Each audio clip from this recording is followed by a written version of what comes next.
kumpara sa nakasanayang relief goods tuwing may sakuna ng mga dilata. Mas masustansya ang emergency food na likha ng isang grupo ng kababaihan mula sa Baguio. Gawa pa ito sa sangkap na sobra para walang sayang. Tara, let's change the game at tikman ang Nutribar. Sa panahon ng sakuna, may sagot na emergency food ang isang grupo ng kababaihan sa Baguio City. Pocket-sized. Kayang tumagal hanggang 3 buwan.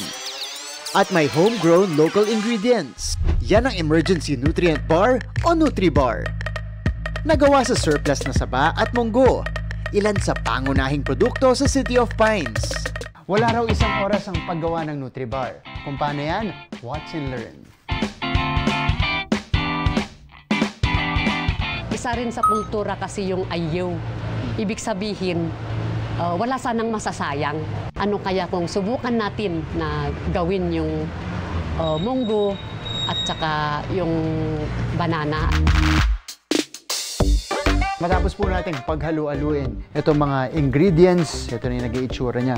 Tumigas na siya, naging buo na siya, isang bloke na siya. Ayan na po siya. Ready na natin siyang ilagay sa lalagyan at ipasok sa oven. Katuwang ng grupo sa paggawa ang CHEST Corps o Community Health Education, Services and Training in the Cordillera na siyang sumukat sa nutrisyon ng Nutribar.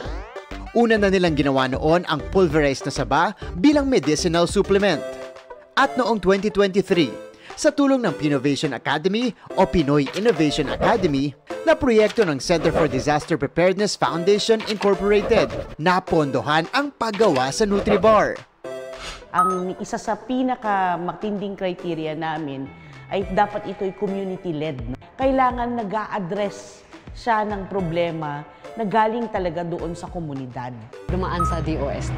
Upgraded siya kasi dumaan siya sa 8 prototyping. 7 and 8 ang pumasa. Pumasa sa taste, pumasa nutrients, ganyan.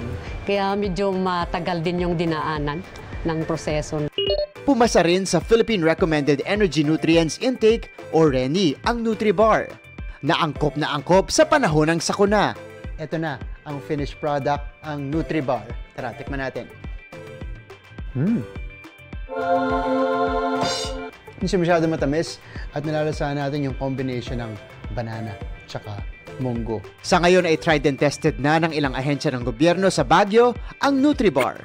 Masustansyang pagkain na kailangan para sa mga emergency situation. Isa na namang kapani-pakinabang na innovation mula sa Tanlag Women's Organization or Women's Group.